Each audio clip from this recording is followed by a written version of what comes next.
Krishnamurti, in dialogue with Dr. Alan W. Anderson.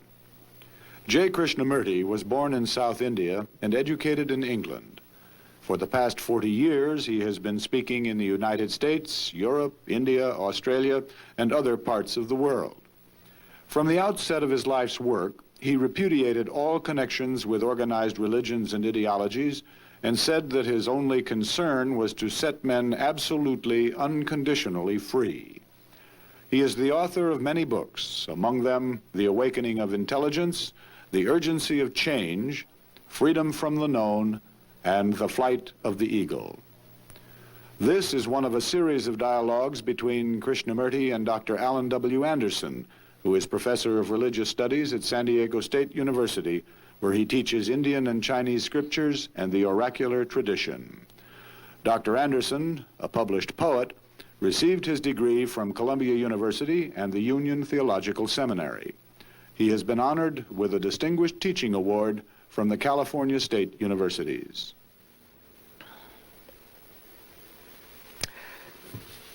Mr. Krishnamurti, if I recall correctly, I think we had begun to talk together before, last time, just at the point where the question of fear arose. And I think we both perhaps could explore that together a little. Yes, I Would you be think good so enough? Too.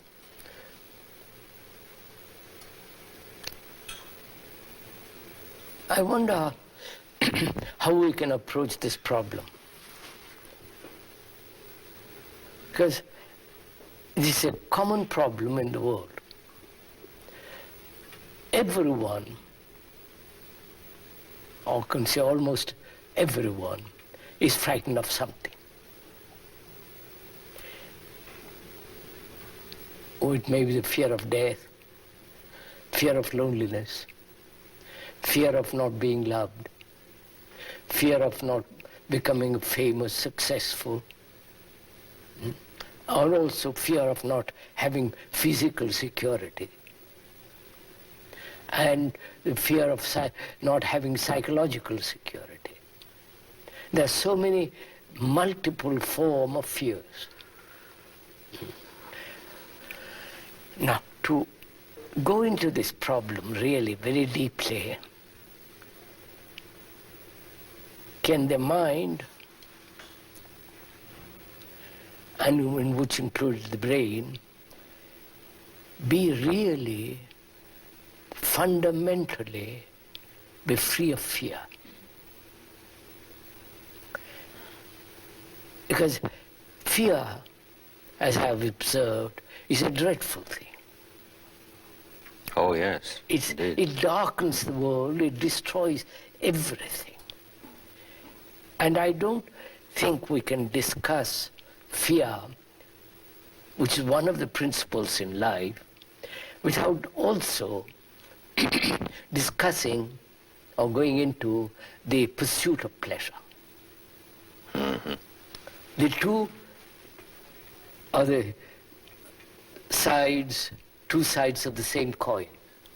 Fear and pleasure. pleasure. Two sides of the same coin. Yes, yes. So as we are going to first take fear, there is conscious as well as unconscious fears. Mm-hmm. Fears that are observable, that can be remedied, and fears that are deep-rooted, deep in the recesses of one's mind. At the unconscious level. At the deeper levels. Yes. Now, we must be concerned with both. Not only the obvious external fears, but also the deep-seated, undiscovered fears. Mm-hmm. The fears that have been handed down, traditional fears. Being told what to fear. Mm-hmm. And also fears that the mind itself has produced, has cultivated. In one's personal history. Personal, and also in relation to others. Yes. Fears of physical insecurity, losing a job, losing a position, losing something, and not, or the positive is not having something, and so on and on. So, if we are going to talk about this question, how shall we, you and I, approach this? First, take the outer, the obvious physical fears, and then from there move to the inner. Very well. And so cover the whole field, not just one little fear of an old lady or an old man or a young man. You take the whole problem of fear. Good. Not just take one leaf of fear or one branch of it, but the whole movement of fear. Yes. We're back to that word movement Yeah, again. movement of Good, fear. good. The whole movement of fear. Mhm. Now, outwardly, physically, it is becoming obvious that we must have security. Physical security, that is food, clothes and shelter, are absolutely necessary.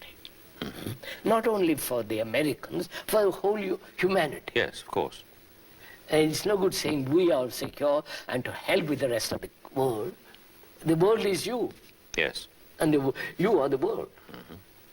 You can't isolate yourself and say, I'm going to be secure and not bother about the others. Secure myself against them. Again, it becomes a division, conflict, war, Yes. all that produces. So that physical security is necessary for the brain. The brain can only function, as I have observed it in myself, in others, not that I'm an expert on brain or neurology and all that, but I've observed it. The brain can function only in complete security. Then it functions efficiently, healthily, not neurotically. And its actions won't be lopsided. Brain needs security, as a child needs security. Now, that security is denied when we separate ourselves. The Americans, the Russians, the Indians, the Chinese, the national division has destroyed that security. Because of wars.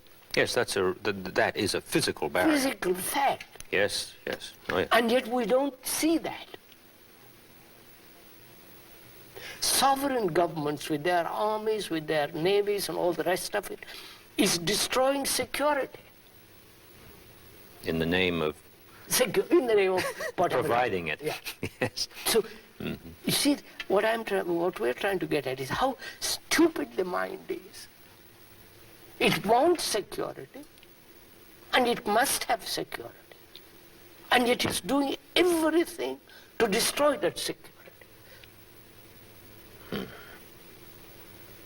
Oh, yes. Yes, yes, I see that. So that's one factor. And the factor of security is in jobs. Either in a factory, in a business, or as a priest in his job. So occupation becomes very important. Indeed it does. Yes. So, see what is involved. If I lose my job, I'm frightened.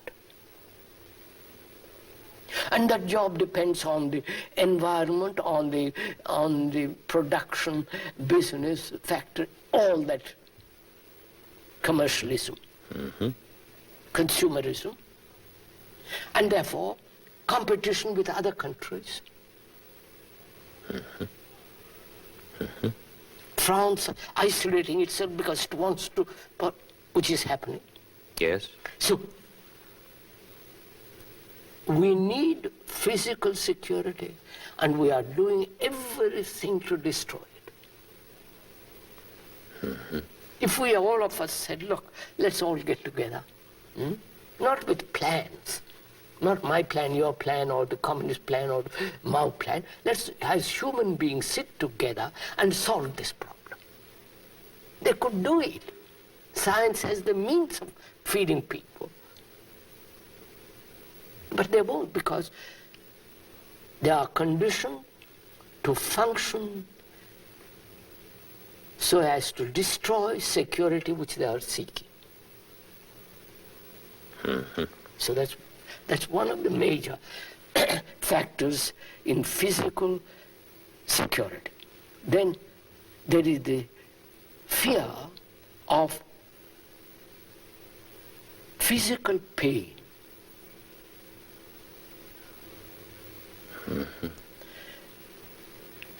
Is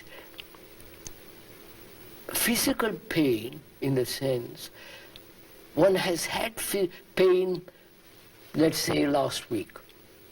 Mind is afraid that it should happen again. So there is that kind of fear.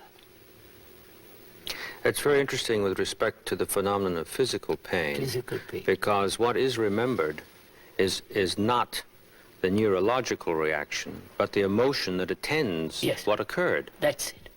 So that's that fear. Right, right. Then there is the fear of outward opinion, what people say, public opinion, Reputation. reputation. You see, sir, all this is born out of disorder. I don't know if that, Oh, yes, yes. which yes. we discussed. Which we looked into previously. So, can the mind bring about security, physical security, which means food, clothes, and shelter for everybody?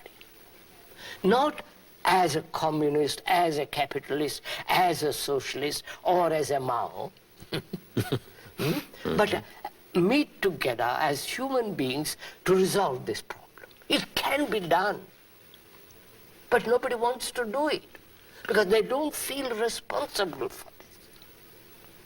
I don't know if you've been to India, if you've gone from town to village, as I have done. You see the appalling poverty, the degradation of poverty, the sense of hopelessness of it. Yes, I have been to India, and it was the first time in my life that I sensed poverty not simply as a privation, but it seemed to have a positive character about it. It was so stark. I know, sir, I know. Personally, we have been through all that. Oh, yes. So, physical survival is only possible when human beings get together. Not as communist, socialist, all the rest, as human beings who say, look, this is our problem, for God's sake, let's solve it. But they won't, because they're burdened with problem, with planning. How to solve that? I don't know if I'm... Yes. You have your plan, I have my plan, and he has his... So planning becomes plans become most important rather than the starvation. And we fight each other. And common sense, affection, care, love can change all this. So I won't go into that. Then the fear of public opinion. Do you understand? What my neighbor will say. My image, the national image, yes. And I depend on my neighbor. Oh, yes. Necessarily. If I am a Catholic living in Italy, I have to depend on my neighbor. Because I lose my job if I'm a Protestant then. So I accept it. I go and salute the Pope or whatever. It has no meaning. So I'm afraid of public opinion. See what a human mind has reduced itself to. I don't say to please us with public opinion, because that's stupid. They are conditioned. They are frightened as much as I am.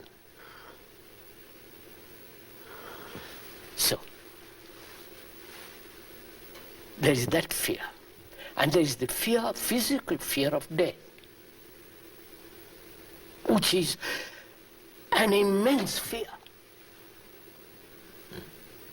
That fear one has to tackle differently when you come to it, when you talk about death and all Yes. that. So there is the outward form of fear, fear of darkness, fear of public opinion, fear of losing a job, fear of survival, not being able to survive. Sir, I have lived with people with 1 meal a day, and that's not enough even.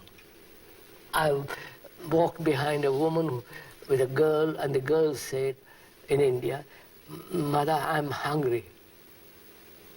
And the mother says, "You have already eaten for the day." You understand? Yes. So there are all that physical fears, pain, and the fear of recurring pain, and that. And there is the other fears are much more complicated. Fears of dependency, inwardly. I depend on my wife. I depend on my guru.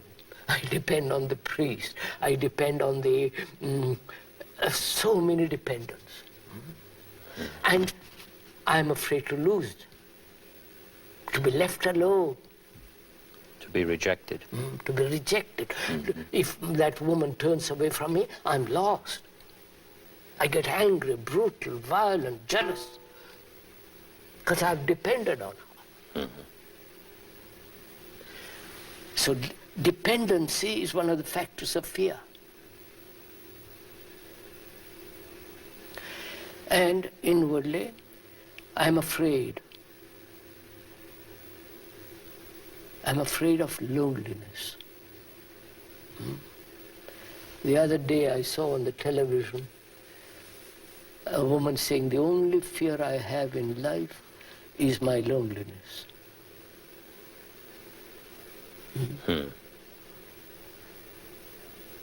And therefore, being afraid of loneliness, I do all kinds of neurotic activities.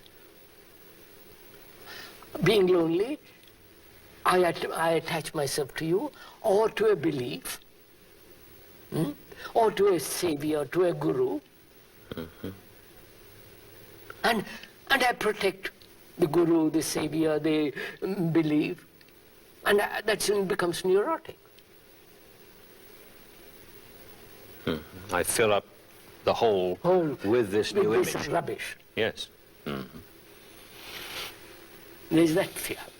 Then there is the fear of not being able to arrive, succeed in this world of disorder, and succeed in the world of spiritual, so-called spiritual world. That's what they're all doing now. Spiritual achievement. Achievement, which they call enlightenment. Expanding consciousness. Yes, we'll go into I know what you mean. It's very interesting that you just got through describing fear of being left behind. Yes, sir. Now we're fearing that we'll never arrive. Arrive. Yes, please Same go on. thing. Yes. Then there is the fear of not being, which translates itself in identification with. I must identify myself In order to be. to be. Let me identify myself with my country. And I say to myself, that's too stupid. Then I say I must identify myself with God, which I've invented. God has not made man in his image. Man has made God in his image. You Yes, follow? I follow you. So, not being, not achieving, not arriving, brings about tremendous sense of uncertainty, tremendous sense of not being able to fulfill, not being able to be with. And the cry, I must be myself. Do my own thing. My own thing, which is rubbish. So there are all these fears, both logical fears, irrational fears, neurotic fears, and fears of survival, physical survival. So, now how do you deal with all these fears and many more fears which you can't go into, which we will presently? How do you deal with them all? One by one? Well, you would just be in the mournful round of fragmentation if you did that. Yeah. And also there is the fear, hidden fears, Yes, which are much more active. the continual bubbling up from below. When I'm not conscious, they take over. That's right. So how am I to deal first with the obvious fears which we have described? Shall I deal it one by one? First secure myself. You follow? Yes. Or take loneliness and tackle that, and come to grips with it, go beyond it and so on. Or is there a way of dealing with fear, not with the branches of it, but with the root of it?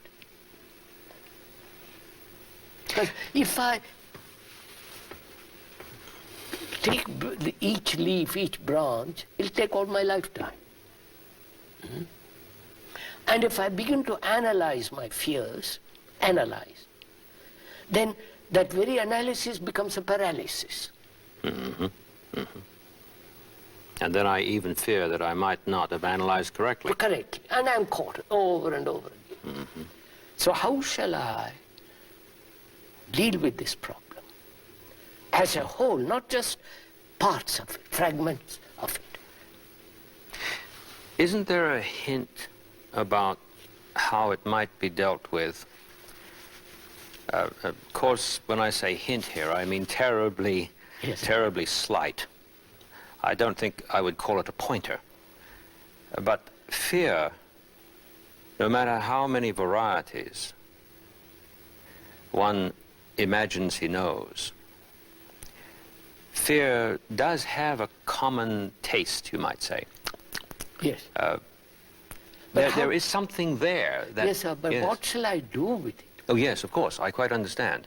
But it interested me while you were speaking to observe that already when we think of many fears, we haven't even paid attention to how we fear when we fear.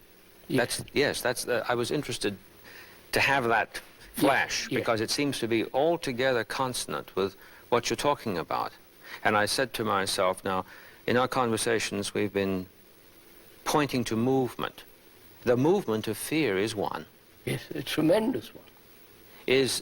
And it is a unified field of destruction. It is the common factor of every human being. The whole thing, yes, exactly. Whether man lives in Moscow or in India or in any place, it is the common thing of this fear. And how shall he deal with it? Because unless the mind is free of fear, really, not verbally or ideologically, absolutely be free of fear. And it is possible to be free completely of fear. I'm saying this not as a theory, but I know it. I've gone into it very Yes. deeply. Actual. Yes. Now, how shall I deal with this? So I ask myself, what is fear? Not the objects of fear or the expressions of fear. No, or the instant reaction to danger. Danger. No. What is fear? It's an idea in my mind, in What part. is fear, sir?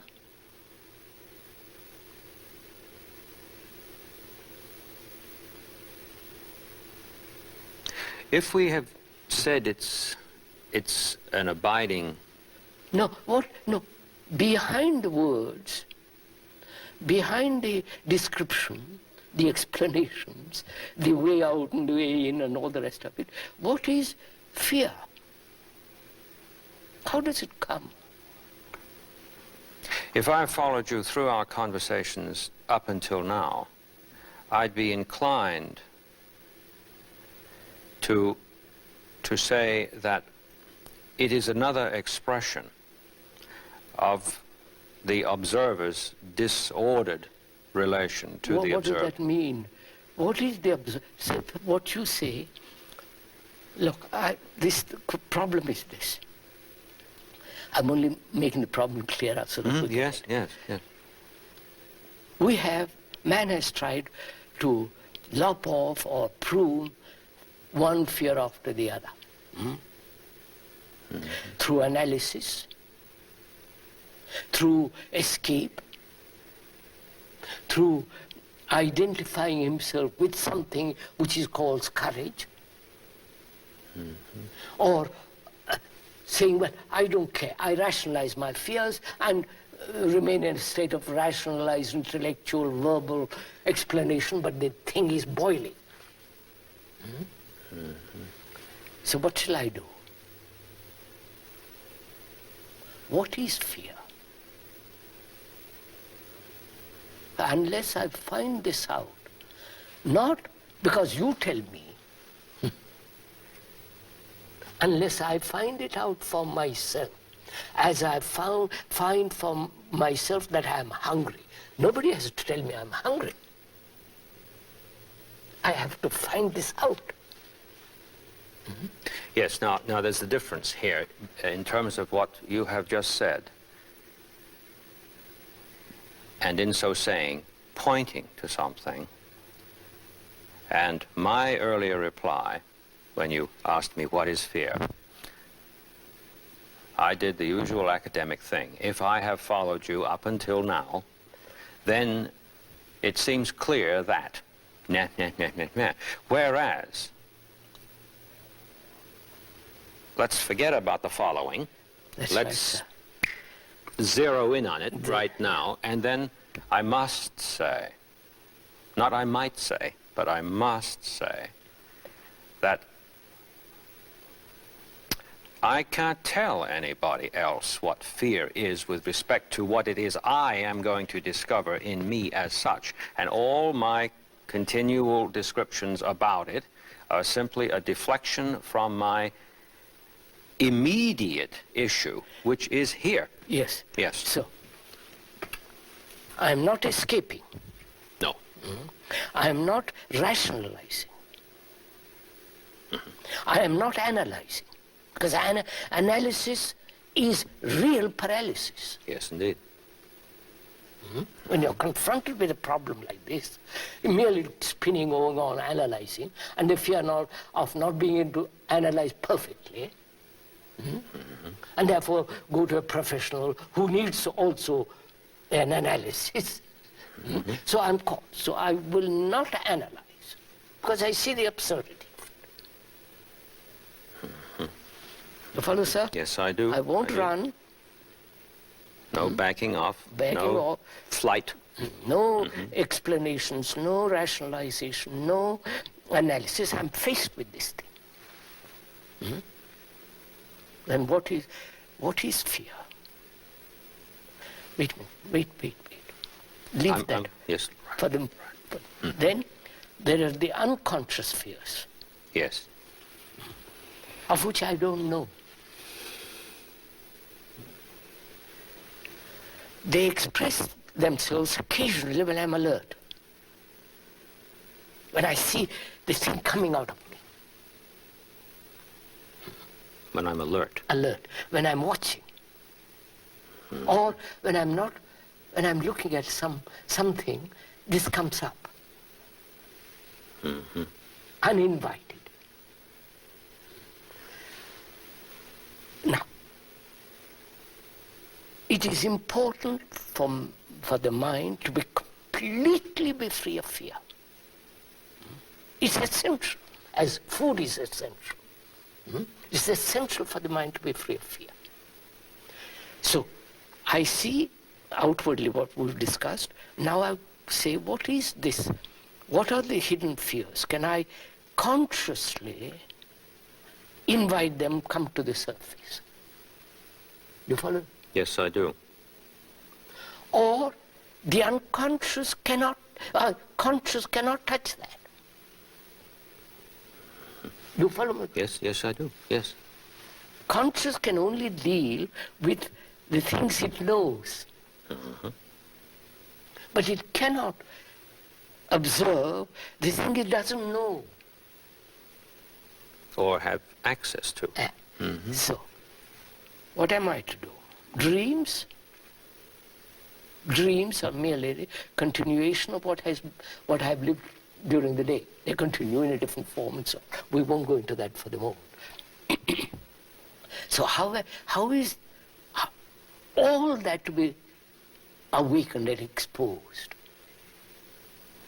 The racial fears, the fears that the society has taught me, the fears that the family has imposed, the neighbor, all those crawling, ugly, brutal things that are hidden. How shall they all come up naturally and exposed so that the mind sees them completely? You understand? Yes, I do. I was just thinking about what we're doing in relation to what you're saying. Here we are in a university situation where hardly any listening goes on at all, if any. Why? Well, if we were to relate to each other in terms of my sitting back here, saying to myself every time you made a statement, well, what do I have to say back? Even if my reaction were benign, and I'd say to myself as a professor, I'd say, well, now, that's a very interesting concept. Perhaps we could clear that up a little bit, that nonsense. Nonsense in terms of what is immediate here. That's what I mean. I don't mean demonstrating something on the board. We should never have begun to be together. Yeah. Never started. Quite. And yet we might have given ourselves the idea that we were trying very hard to be sincere. Yes, I understand. There's wrong. But fear is at the base of that, too, because the professor is thinking to himself, his position, he's got his reputation at stake here. He better not keep quiet too long, because someone might get the idea that either he doesn't understand the thing that's going on, or he doesn't have anything to contribute to what's going on. All of which has nothing to do with anything. Absolutely. Yeah, right. Please go on. Look how what I've found. I cannot, the conscious mind, conscious thought, cannot invite and expose the hidden fears. It cannot analyze it, because that analysis, we said, is inaction. And there is no escape. I shan't run off to a church or Jesus or Buddha or somebody, or identify myself with some other thing. I've pushed all those aside because I've understood their use. Yes. Their futility. So I'm left with this. I'm this my baby. Yes. Right. So, what shall I do?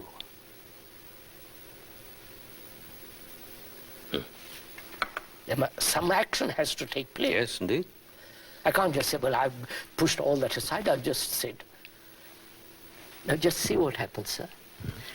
Because I've pushed all those aside through observation, not through resistance, not through violence, because I've negated all those, escape, no analysis, running off to something and all the rest of that, I have energy, haven't I? Mind has energy now. Now it has, yes. Yes, it floods up. Because I've pushed away all the things that are dissipate energy. Energy leaks. Therefore, I have now this thing. I'm confronted with that. Confronted with fear. Now what can I do? Listen to this, sir. What can I do? I can't do anything. Because it is I who have created the fear. Public opinion. Yes, yes, yes. Right? So I cannot do a thing about fear. Precisely. But there is the energy which has been gathered, which has come into being when all dissipation of energy has ended. There's energy. Exactly, virtue. Right. Energy. Manifested. Yeah, energy. Exactly. Now, what happens? This is not some hocus pocus. This is some kind of mystical experience. There is actual fear, and I have tremendous energy which has come because there is no dissipation of energy. So what takes place?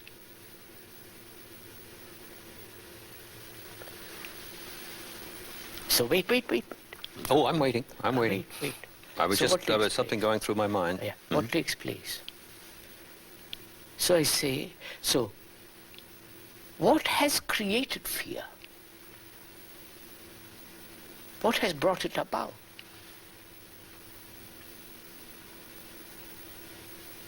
Because if I have the energy, you follow, sir, to put that question and find the answer for that question. Not, I've got energy now. I don't know. Yes. So, what has brought it about? You, my neighbor, my country, my culture? Myself. What has brought it about? I've done it. Who is I? I don't mean I as the fragmented observer off from me. It is this. I'm thinking what you said earlier about the mind as disordered, which requires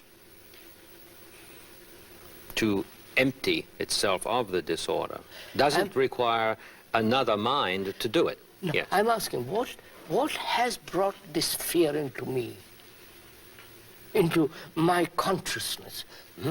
I won't use that word because we'll have to go into that in a different way. What has brought this fear? And I won't leave it till I find it. You understand, sir? Because I've got the energy to do it. I don't depend on anybody, on any book, on any philosopher, nobody. Would it be the case that once that energy begins to flood, that the question itself disappears? And I begin to find the answer. Yes. I don't put the question, No. but I find the answer. Right. Now, Yeah. right, what is the answer?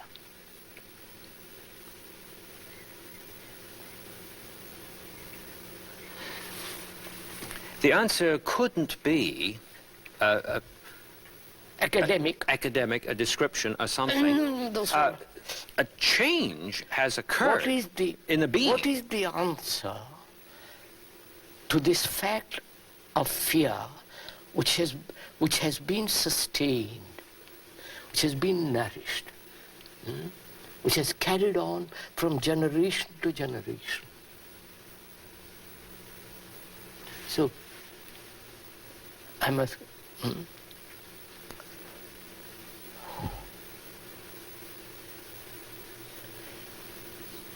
Can the mind observe this fear, the movement of it? The movement of it. Not just a piece of fear. Or a succession of fears. But the movement of this The movement whole of fear itself. Observe it without the thought that has created the observer. I don't. Oh, yes, yes, yes. So, can there be observation of this fact, which I have called it fear? Because I have recognized it, the mind has recognized it, because it has had fear before. So through recognition and association, it says this is fear. Yes, that never stops. So Yes. can the mind observe without the observer, who is the thinker, observe this fact only? That means, can the observer, which is thought, the observer as thought has produced this? I don't know. So thought has produced this.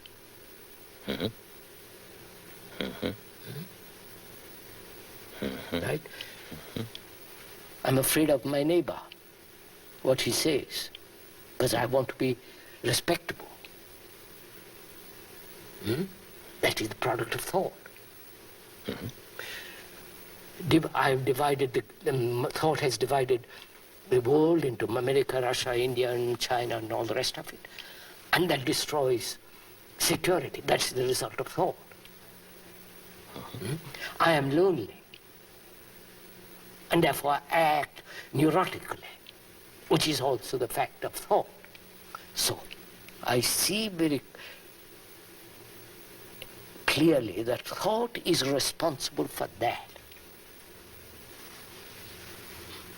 Right? Right, sir? So, what will happen with thought then? Thought is responsible for this. It has nourished it, has sustained it, it has encouraged it, it has done everything to sustain it. I'm afraid of the pain that I had yesterday happening again tomorrow, which is the movement of thought.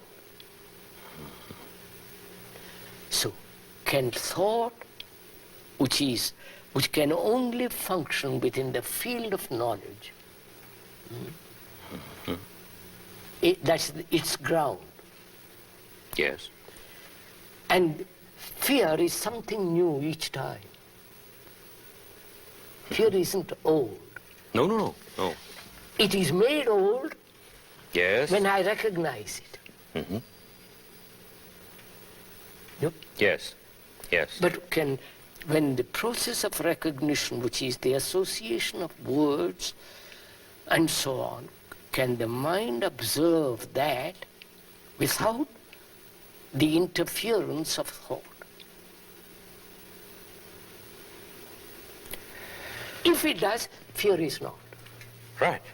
I Right. don't- The thing that was hitting me while I was sitting here intently, the thing that was hitting me was that the moment that occurs, the thought and the fear immediately disappear. So, fear then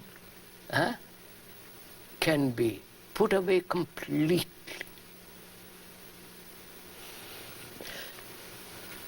If I was living as a human being in Russia and they threatened me to put into prison, probably would be afraid. Which is a natural self-preservation. Of course, of course.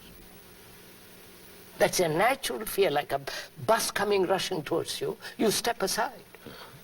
You run away from a dangerous animal. That's a natural self-protective reaction. But that's not fear. Yes.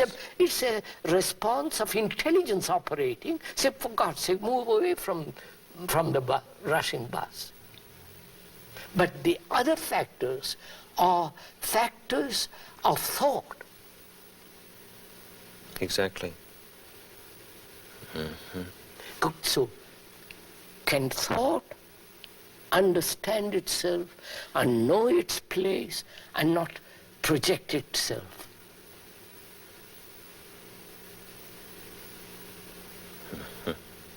Not control, which is an abomination. If you control thought, who is the controller? Another fragment of thought. Another thought. It's a circle, vicious game you're playing with yourself. So, can the mind observe without a movement of thought? It will only do that when you have understood the whole movement of fear. Understood, that's not analyze, looking at it. It's a living thing, therefore you have to look at it. It's only a dead thing that can dissect and analyze, kick it around. But a living thing you have to watch. Like This is very shocking, because in our last conversation, just towards the end, we came to the place where we raised the question of someone saying to himself, I think I understand what I've heard. Now I'm going to try that. And then fear holds up a mirror to itself. of course. And one is suddenly ringed about by a world of mirrors. You don't say, sir, when you see a dangerous animal, I'll think about it. You move. You act. Because that's tremendous destruction waiting there. There's a self-protective reaction which is intelligence. Say, get out. Here we are not using intelligence. And intelligence operates when we have looked at all these fears, the movements of it, the inwardness of it, the subtlety of it, the ugly, the whole movement. Then out of that comes intelligence and says, I've understood it. It's marvelous. Yes, it's very beautiful. Very beautiful. We were going to say something about pleasure in relation that must to be this. dealt. And we'll, right, exactly. So, sir, look, we said there's the physical fears and psychological fears. Yes. Both are interrelated. You can't say, well, that's one, this is the other. They're all interrelated. And the interrelationship and the understanding of that relationship brings this intelligence which will operate physically, saying, like, let us then work together, cooperate together to feed man. You follow, sir? Let's not be national, religious, sectarian. What is important to feed man, to clothe him, to make him live happily. But you see, unfortunately, we are so disorderly in our ways of life that we have no time for anything else. Our disorder is consuming us.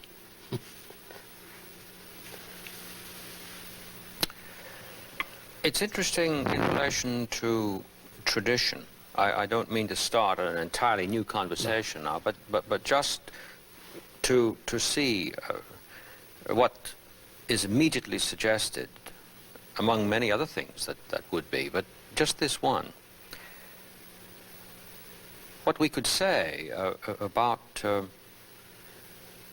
the misuses of tradition would be that we are actually taught what to fear. Yes, that's absolutely. In our language, we have Tradition. an expression, don't we, that expresses part of this. Old wives' tales, we Yes, say.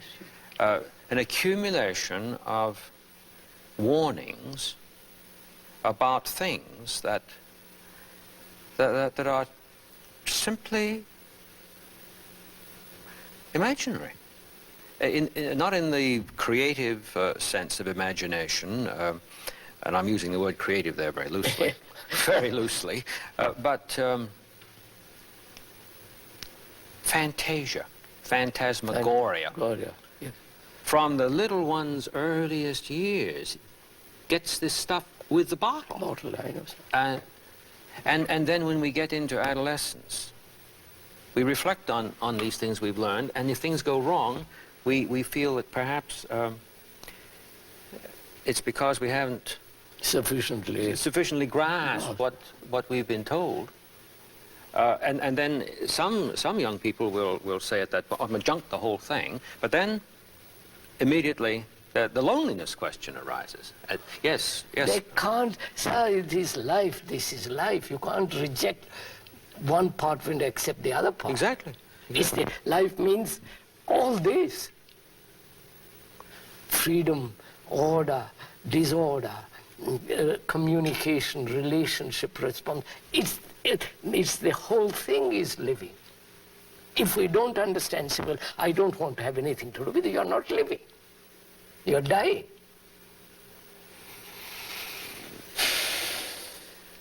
Yes, of course.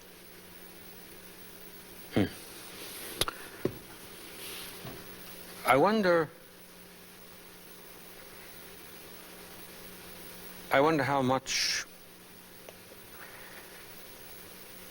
I keep saying I wonder, and the reason I wonder is because what we have been saying about this movement as a unified field is, when stated,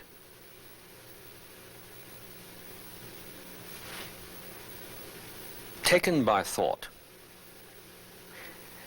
and you might say, put in the refrigerator, and that's the reality to the person. Quite so.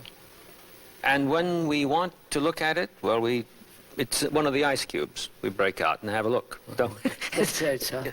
What place has knowledge in the regeneration of man? Yes. Let's look. Our knowledge is you must be separate. You are an American, I'm a Hindu. That's our knowledge. Our knowledge is you must rely on your neighbor because he knows he's respectable. Society is respectability. Society is moral, so you accept that. So knowledge has brought about all these factors. And you are telling me suddenly, asking me, what place has that?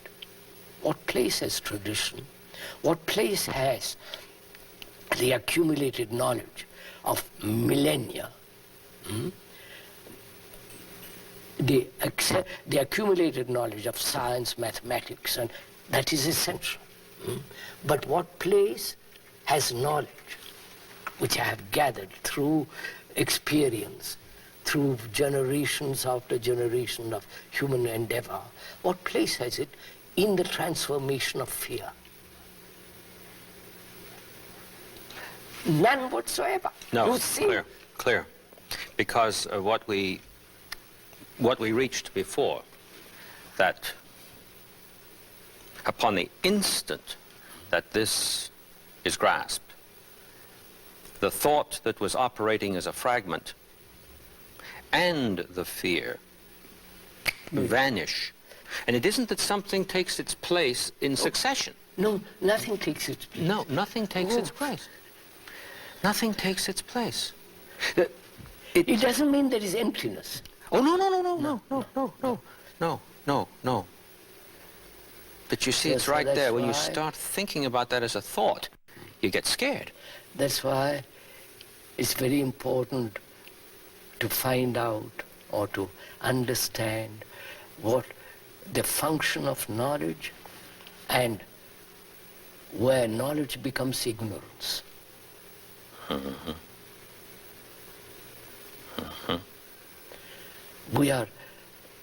We mix the two together. Knowledge is essential. To English, speaking English, driving and doesn't, knowledge is essential. But when that knowledge becomes ignorance, when we're trying to understand actually what is. The what is this fear, this disorder, this irresponsibility. To understand it, you don't have to have knowledge. All that you have to do is to look. Look outside you, look inside you, and then you see clearly that knowledge is absolutely unnecessary. It has no value in the transformation or the regeneration of man. Because freedom is not born out of knowledge.